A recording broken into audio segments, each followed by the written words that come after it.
for the game, but I just decided not to put her back in it. You know, she'll be fine.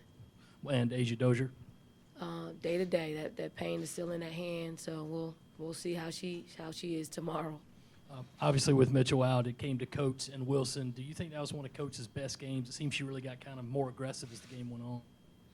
I thought that was one of her best games. Just, you know, focusing and finishing, you know, playing both sides of the ball. I thought she did a great job in the back of our, in the back of our defense, just kind of directing and communicating and telling, her partner, whoever she was in with, where to go after we were trapping the ball screen. So I thought, overall, block shots, rebounding, finishing in the paint, just timely.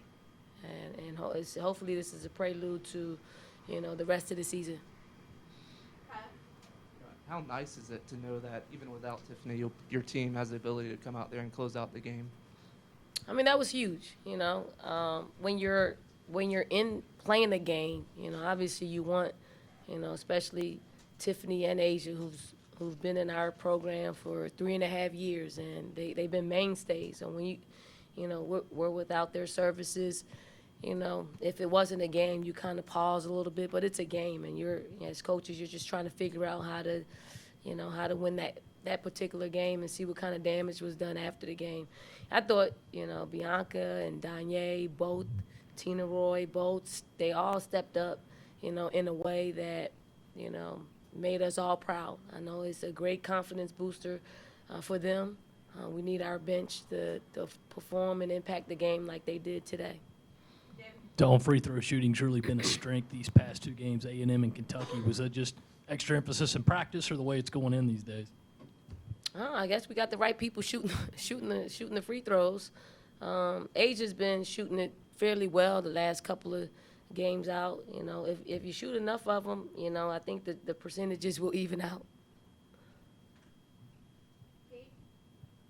Dawn, how prepared do you think these guys are for Monday night? Do you think they're ready for that challenge? I think they're ready for the challenge. I don't know if we're prepared yet. We haven't talked about UConn. We'll talk about them tomorrow, in the next, 3 days. I know they'll be ready to play. There's no question that they'll be ready to play. Whether they are ready to do all of the things that's necessary to beat, a tradition like UConn, we'll see. We'll see. But the more times you have a crack at them, you learn more and more about yourself, and you learn more and more about them and why they are as good as they are. But I'm glad we're playing in our arena, and hopefully they'll have to hear over 18,000 people cheering us on.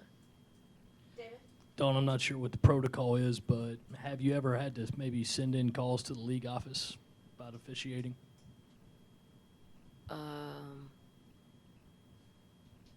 Nope. I just stay away from that. I just want to keep my money in the bank. Anything else for Coach David? Did players know Tiffany had been cleared? Did you want them to not know because they knew that there was no chance? No, they knew she was cleared. When she came out back onto the bench, she said she was, she could go, and she was ready to go. I just decided, the people that were out there were doing a really good job. And when they're doing a really good job, you don't want to mess with it. I just think that we were in a good place.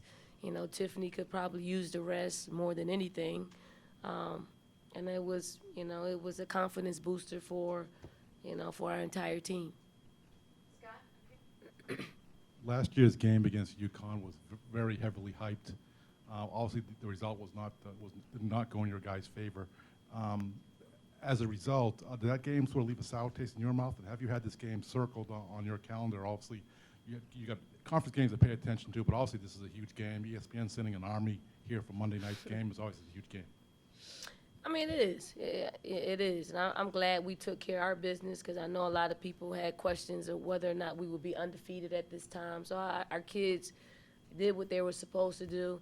I think it's tremendous for women's basketball. And I think it's great for us to host this particular event. I think our fans deserve it for, you know, creating this type of atmosphere.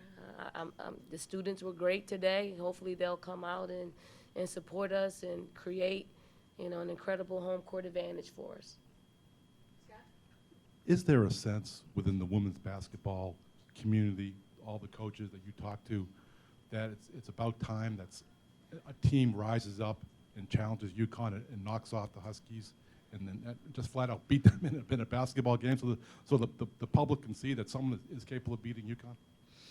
Well, I think, when you're as good as UConn, you're going to have people that, want,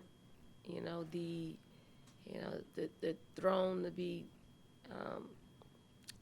overturned at some point. So for us, I'm glad the game is here. I'm glad, the hype is, surrounding them and us. I'm glad we're just a part of the equation. Now we have to do our part. And I know our players will be well prepped to do their part. Our coaching staff will give it, a great, put a game plan together that I think will increase our chances of winning when you look at, what happened last year. David? Dawn, you look at it, I know the team's been very focused, but especially as it's gotten closer. Have you heard UConn mentioned one time in the locker room or at practice? I have yet to hear UConn mentioned once. I think everybody else, have made them, talk about the game well before, it's actually here. Now I think it's time to turn the page and focus in on UConn, and our players will be ready for the challenge.